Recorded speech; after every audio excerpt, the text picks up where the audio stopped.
Hey, what's going on, everybody? So I know it's been a few weeks. Life has been hectic, to say the least, but back again with another deck profile for a commander. This time it's not going to be one of mine. It's going to be one of my partners.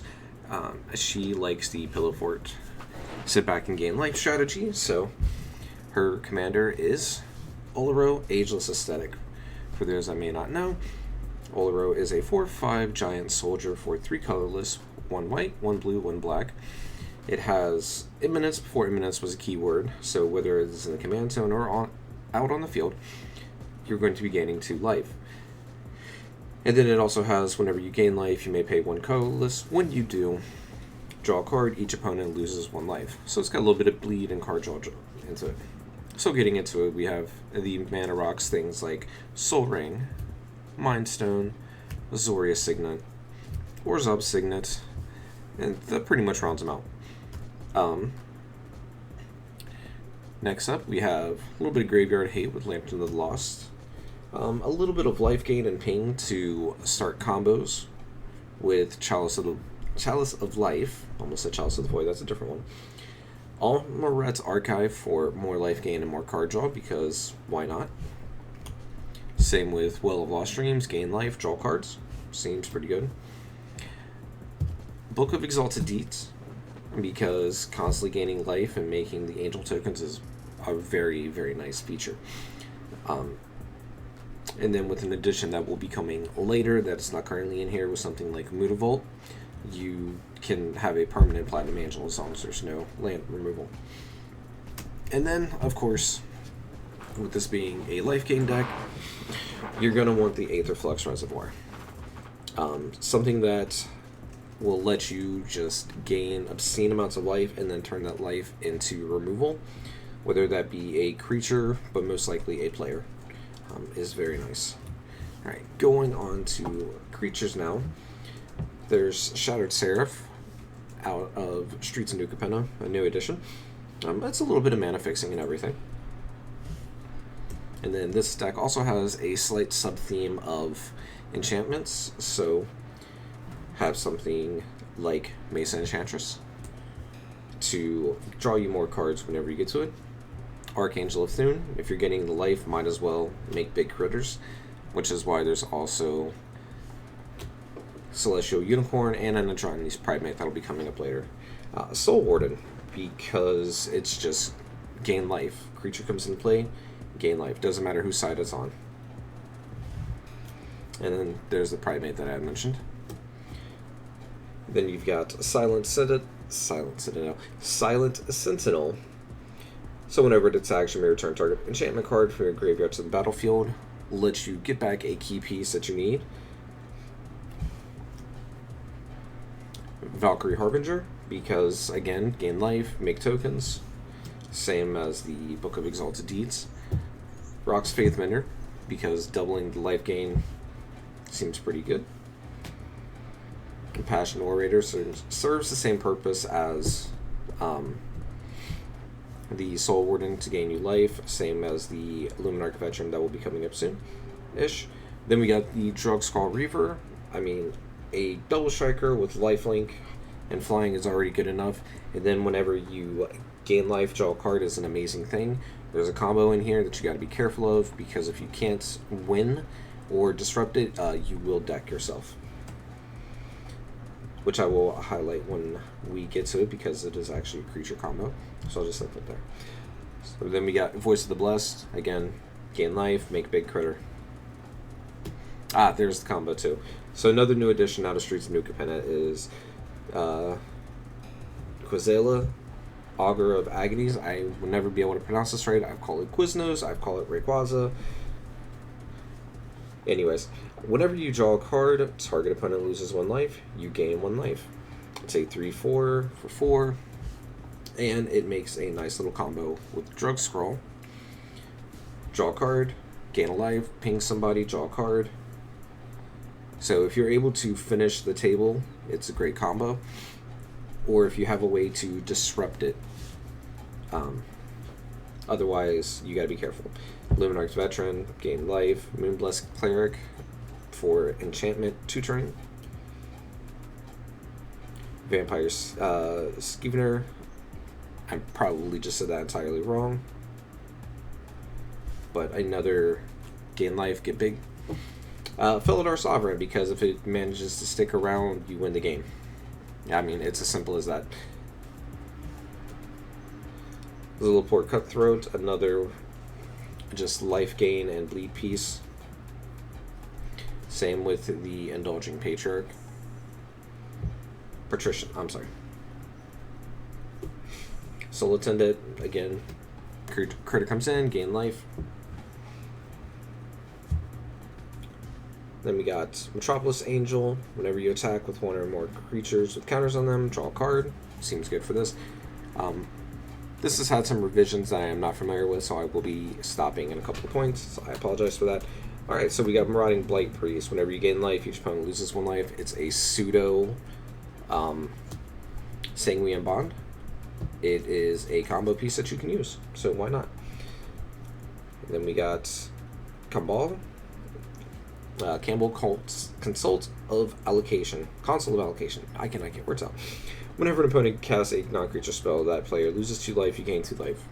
It bleeds, it taxes, and if you have the right things out, it combos. Speaking of combos, Veto. Thorn of the Dusk Rose. Whenever you gain life, target opponent loses that much life. It's another Sanguine Bond on legs. Zur the Enchanter, because this deck actually does run enough enchantments to validate Zur being in here to tutor out.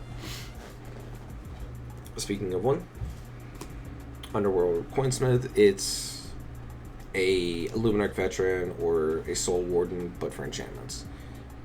And it can also help kickstart that combo. Speaking of enchantments, Underworld Connections, because drawing cards is nice. Bloodchief Ascension, because making your opponent's life miserable is great. Propaganda, for the same reason. Authority of the Consuls, for the same reason. Nyx's Fleece Ram, to just gain some life. Cleric class, because gain life, make things bigger, or if you really, really hold on to that level 5, to return a key creature, or something that can turn into a combo piece, like Quizela, Drug Skull, Veto, or the Blight Priest. Thassa, because scrying is just good, and there might come up a scenario where giving something unblockable and just crashing in.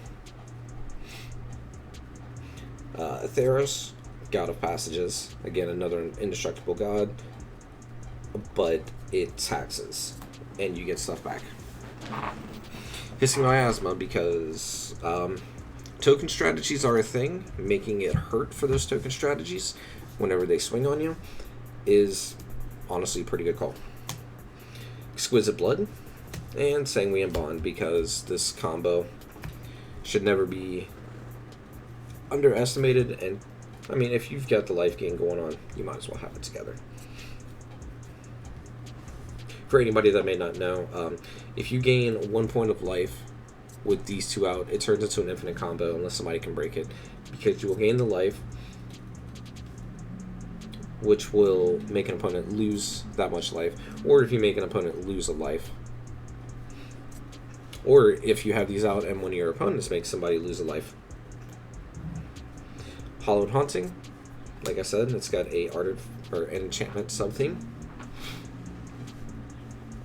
So making big flying creatures is pretty good. Dictate of Erebos, because making it hurt when they die.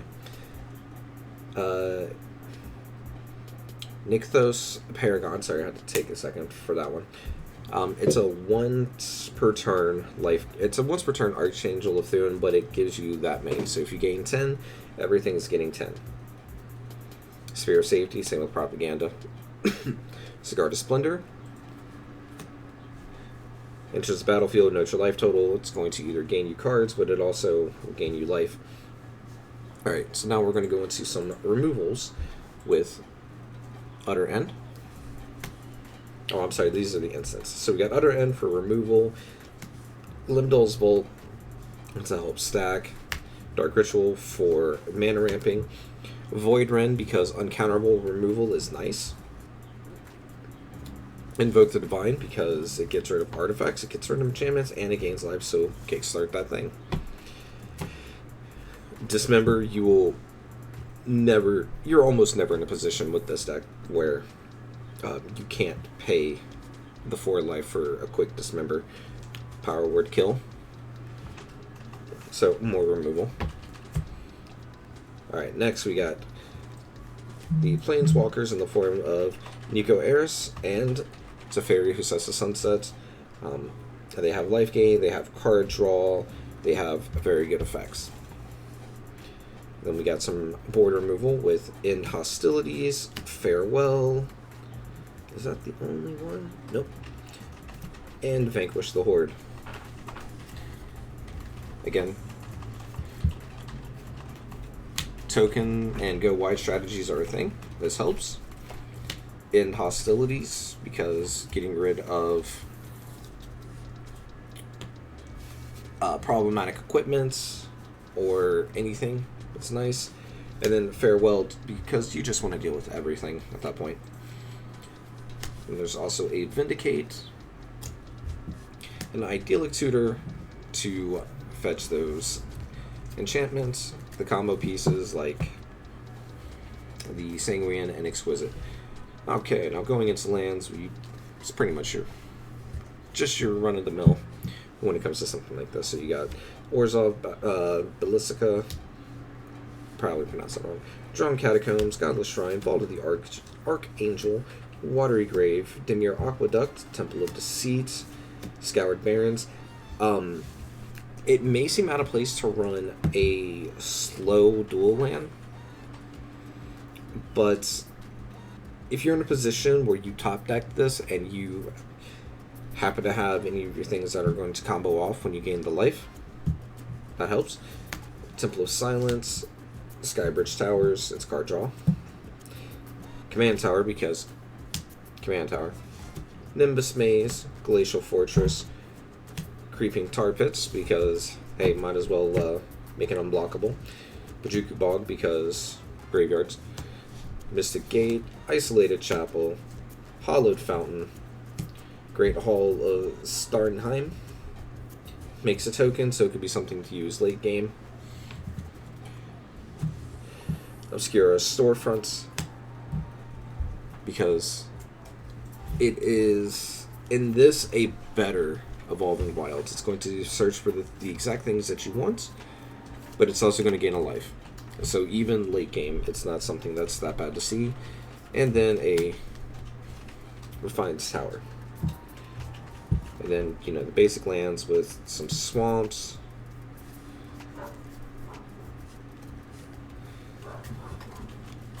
Some islands. And, of course, your plains. Anyways, that is the deck list. There will be a list for it posted down below if anybody wants to stop, take a look at it, anything like that. It's a slightly budget, slightly not. I guess you could call it mid-range economy a deck build, but it is fun for her and not for anybody else, to put it mildly. Alright, anyways, as always, we're always live over on Twitch, 4 days a week. We've definitely been playing a lot more Arena lately, as well as our RPGs. Link for that's going to be down below, twitch.tv/Syntaxis. That's where you can find me pretty much anywhere. Anyways.